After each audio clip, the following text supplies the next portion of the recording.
But Melch Weinberg, the founder of Eshet Torah, this was his favorite story. It's called My Syrian Friend. Once upon a time there was a Yid who lived in Syria. And there was another Yid he lived in Rome. And one day the Yid from Rome went to visit Syria to do some business. And when he arrived in Syria, they arrested him and they accused him of being a spy. So they took him to the emperor, the ruler of Syria at the time, and whatever, they made up some charges, said you're a spy, you're going to get hanged. So the guy from Rome says, hold on, I'm not a spy. I can't prove that, but I have a wife and I have a family and I have a business. Let me go back to Rome, say goodbye to my wife and family, wrap up my business stuff, and then I'll come back and you can hang me then. So the emperor kills himself laughing. He said, I'm going to let you go to Rome. Takes a long time. Boats, we didn't have planes then. Boats takes weeks, months, however long. So the guy from Rome says, don't worry, I have a friend here in Syria and he'll take my place. He'll sit in prison for, I think it was 30 days, 60 days, whatever it was. You've got to give me 30 days to get back to Rome, say goodbye, 30 days to come back. He'll take my place. So the emperor was very intrigued by this. He said, bring a friend here. Brought the Syrian friend. And the Syrian friend says, yeah, I'll do it. My friend. So the Syrian friend sits in jail. The Roman guy gets on the boat, goes back, says goodbye to his wife and children, says, I've got to go back, my friend's there, he's in my place. I've got to be back in 60 days. On the 60th day, someone's getting hanged. If I'm not there, my friend's getting hanged. I've got to get back, says goodbye, everyone. Finishes up his business deals, starts heading back to Syria from Rome.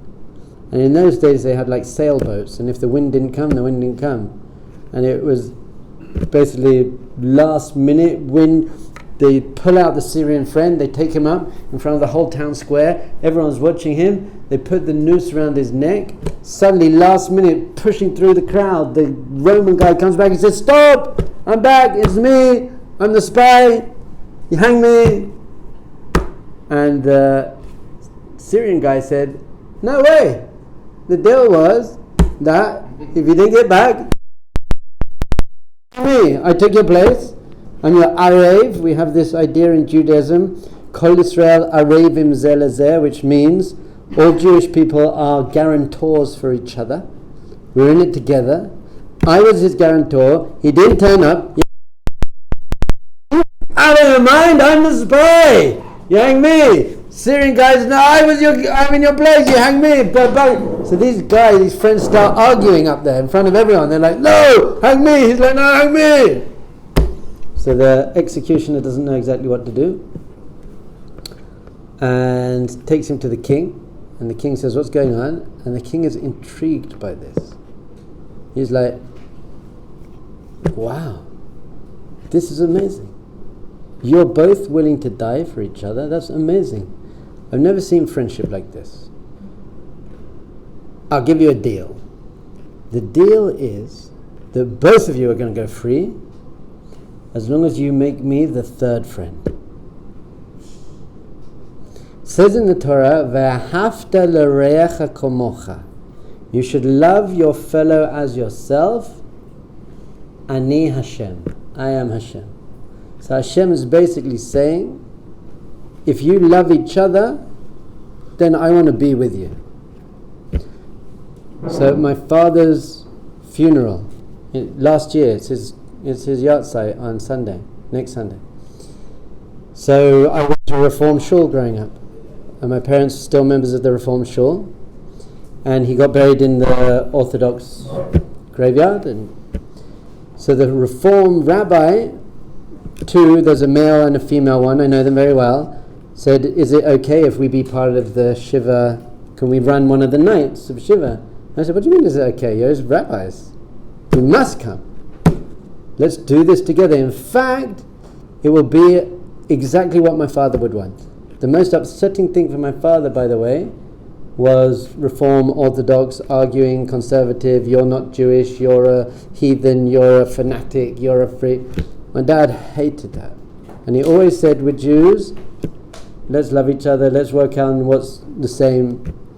So the first night I led the services, and lots of the Reform shul came, and we had separate men and women and whatever services. The second night, their rabbi led a service, and it was beautiful. And after their service, and I was sitting there, and they started singing, Hine matavu manayim shevet achim gam yachad.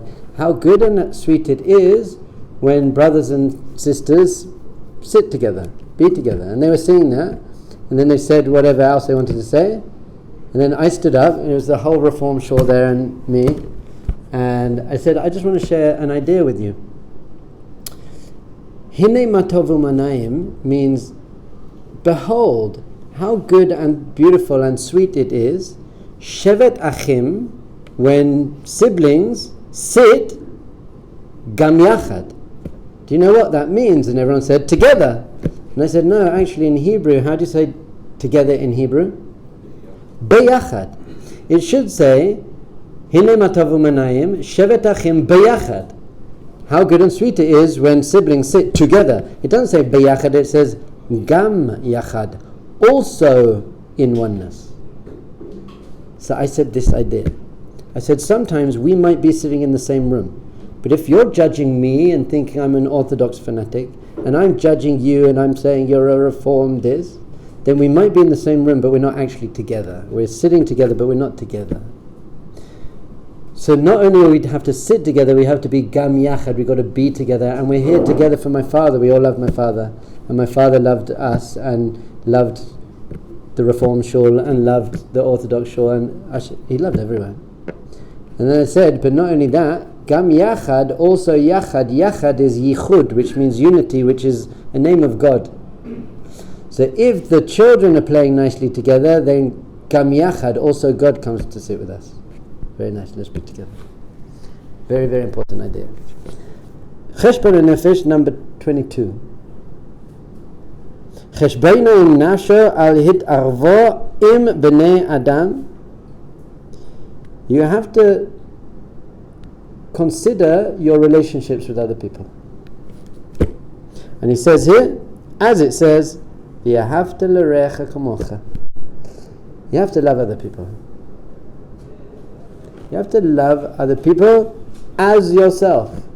Now there's many different meanings of what it means as yourself. One meaning is, just like you want the best for yourself, you should want the best for other people. I want a good wife and family and job and things, so I also want you guys to have that as well. What I want for me, I also want for you. What I don't want for myself, I don't want for you either. I'm invested in you, in your money and in your success and your life and your relationships.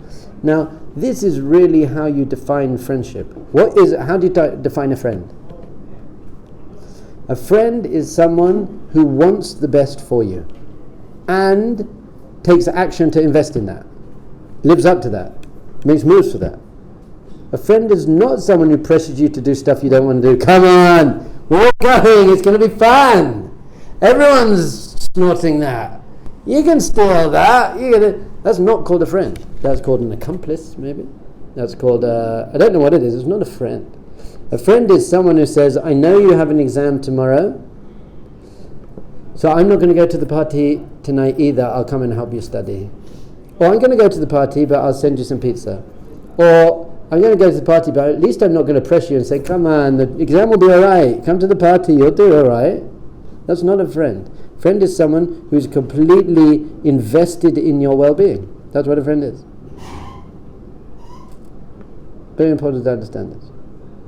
So think for yourself right now a little bit. How many real friends do you have?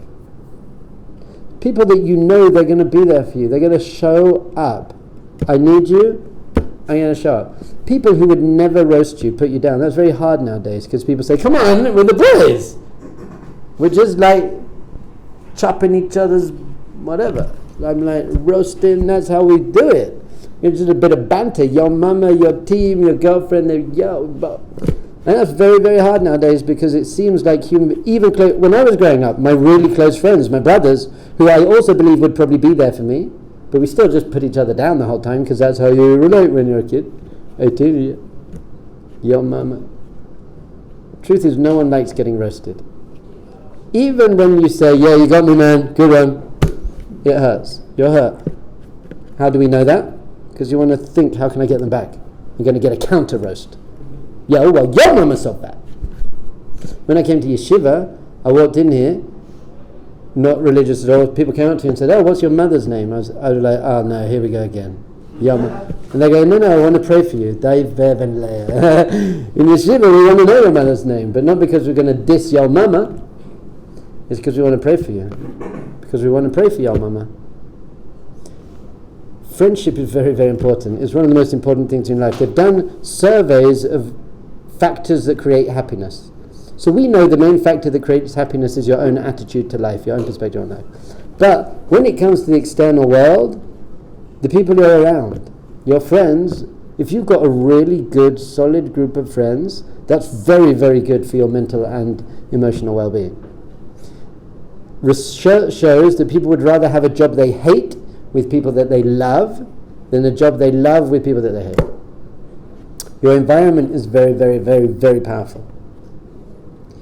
So you've got to ask yourself, am I being with the right people?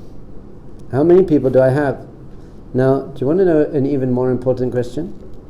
Then how many real friends do you have? A much, much more important question is, if I ask this question to other people, how many people would say you? If I said to all your friends, and they didn't know the experiment, and I said, how many friends, name a real friend, would you be on their list at all? That's much more important. Not how many friends do you have, but how good of a friend are you to other people? And in general, it works both ways. The more you're kind and loving to other people, the more you attract people who are kind and loving. It goes both ways. I want the best for you, and I'm invested in doing that. So you've got to think about that. We spoke about this when we talked about prayer a little bit. We really said that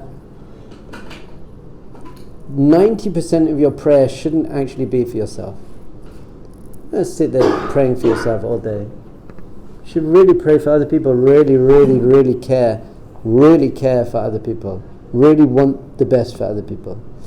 We've always taught this as well, though. The key to loving someone as you love yourself is to love yourself. The more you love yourself and you feel good about yourself and you have self-esteem and self-respect, the more easy it is just to love people. I just love them. I just want the best for them. If I don't feel good about myself and I don't have gratitude, then I kind of don't want you to have nice stuff, because that's going to make me jealous. So I don't want the best for you. Why? Because that gets in the way of my getting the best. But once you're okay, you have self-esteem and gratitude, then of course you want the best for other people, hopefully. Deeper idea of you should love your fellow as yourself is literally as yourself, because we are one people. The Jewish people are one people. They are you. It's not like my right hand has to love my left hand. We're one body. The Jewish people are literally one body.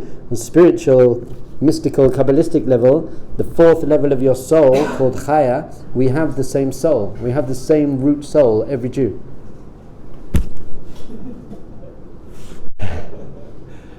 You just sneeze.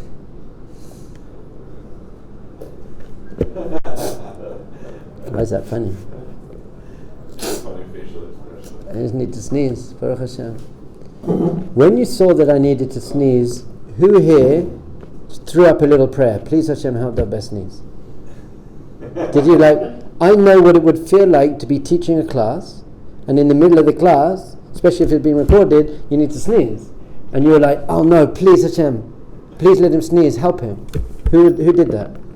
Who's my friend? Okay. Well, you knew there was something going on. Yeah. Or you just thought I was in some spiritual... on the fourth level of your understanding. I think you enter some like spiritual high. I did. It was called I need to sneeze.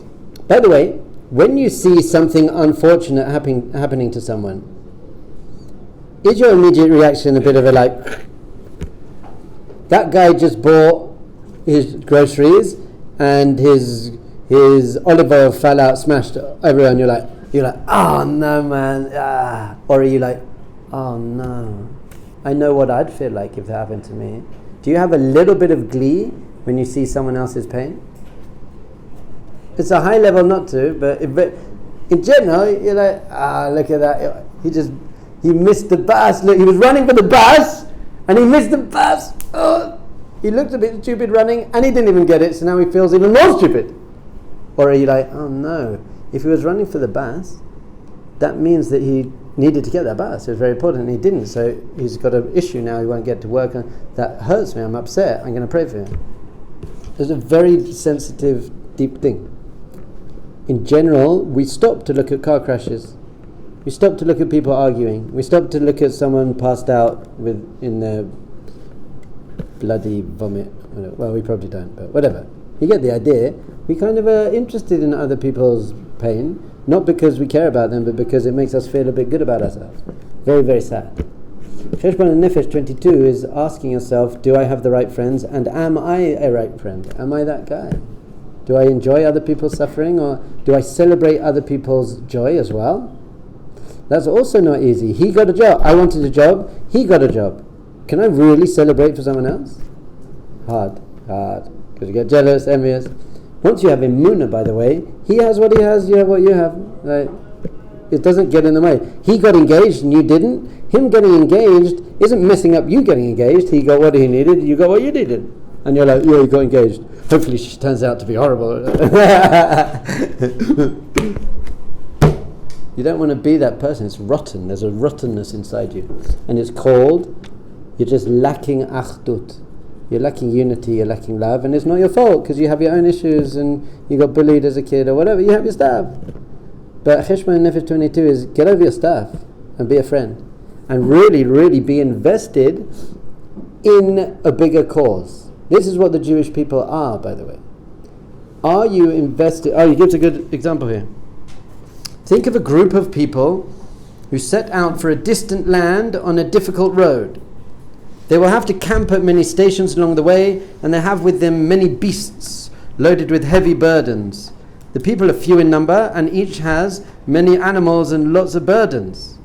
If they help each other in loading and unloading, and the desire of each of them is to further the welfare and the ease of burden for all of them, and they share equally in helping each other, then there will be a good group. We're going to get, if we all are in it for each other, then we all benefit. If everyone's in it for themselves, I'm sure he goes on to say that, but if they are divisive and don't cooperate, and each of them is only concentrating to further his own selfish interests, most of them will grow weary and falter. We can't do it on our own. You're not an island. As a Jewish people. By the way, I lived in Asia for 6 years on my own and it was great. But as a Jewish people, you can't do it on your own. Just Shachris, Mincha and Mariv, that's a communal duty. I'm doing like Instagram video, answer questions, the rabbi, whatever it is. One of the questions was, if you can pray to God whenever you like, why are we so set on the times? I just speak to God whenever I like. Because there are two different types of prayers. One is your personal prayer, whenever you like, but one is communal prayer. Tefillah b'tzibur is the prayer of the community. And what is a synagogue called in Hebrew? Beit Knesset. What does Beit Knesset mean? A house of gathering, a house of entering together. And the whole of the Shachris, Mincha, and Mariv prayers are in the plural. Shema Koleinu. It's all in the plural, Refayenu. So if you're praying those things on your own, and you're like, Shema Koleinu, listen to our voice, Hashem is like, who? It's just you there. So people are like, I have much more kavana, I have much more intention when I pray Shachris, Mincha, and Mariv on my own, on the roof. That's very nice, but Hashem's like, I don't want that. You can do your own prayers on the roof on your own, but I want you to say Shema Koleinu and be part of the Jewish people and care about the Jewish people. We have a mission, by the way, we can't fulfill it on our own. God has given 613 mitzvahs. Do you know anyone who keeps all the mitzvahs? The most religious. Does the Rosh Yeshiva keep all the mitzvahs? The Rosh Yeshiva, Rav Ber Cohen, is the biggest tzaddik in the world. He keeps all the mitzvahs? Absolutely not, because he's not a Cohen. He can't do the Cohen mitzvahs. He's not a king. He can't do the king mitzvahs. There is no temple. He can't do the temple mitzvahs. Only as a people can we do the 613 mitzvahs. Not each individual was given 613 mitzvahs to do. The Jewish people. The Torah is the guidebook for the Jewish people. So, I need you. We need each other. I can't do mitzvahs that you can do. You can't do mitzvahs that I can do. That's why many of us, before every mitzvah we do, we say, Hareini muchanan zuman l'kei mitzvah. I am now ready and prepared to do this mitzvah l'shem kol Yisrael, on behalf of all the Jews. So when I make Kiddush on Friday night, I'm also having in mind all the Jews who aren't making Kiddush. Not their fault, they don't know any better, whatever it is, but I'm putting in what I can into this Jewish people. So we're a unit. So if you think your whole life is about get to the world to come and my reward in heaven, you miss the whole purpose of life. Now the individual is very, very, very, very, very, very, very, very, very, very, very important. Some traditions is completely forget the individual. We'll give up all our lives just for the cause. We have a cause, forget the individual. Others are like capitalist. It's just there's communist. That capitalist is just the individual. Dog eat dogs. Survival of the fittest. Judaism's got this amazing balance where it's about complete self-actualization of the individual in order that they can play the greatest part they can in the cause and the project of the klal, of the of the nation. So we want you to become the greatest you, so that you can play the greatest role you can in the greatest nation on the face of the planet. Very important. We need each other. I gave the example once, heard from Rabbi David Aaron, says, imagine you've got a finger, and the finger's like, no, it's all about, forget putting down all the other fingers. It's all, I'm the main finger. I don't need any other fingers around here. I'm the finger. So what can that finger actually achieve? You can't do your shirt button. You can't open a bottle, not that you would want to, really. You can't play the piano. There's very little you could do. You could pick your nose. Thank you. That's all you could do. You could just pick your nose with one finger, and if you got a middle finger, whatever. So, the finger itself, you think if other people are great, that detracts from my greatness. I don't want other people to be great. I've got to put them down to feel good. You're an idiot. Only within the klal, within the group, can you reach your full potential. Now you can play the piano. Now you can do something. By the way, without you and just those, the piano is not as good. When we're all doing what we need to do, we go. We play the piano, you open bottles, do up your shirt, go like this. Cheshbon and Hanefesh number 22. You're part of a team. Are you a good team player? Are you in the right team? Are you playing your part in the team? Do you love the other members of your team? Is it all about you? Are you living for you, or are you living for the team?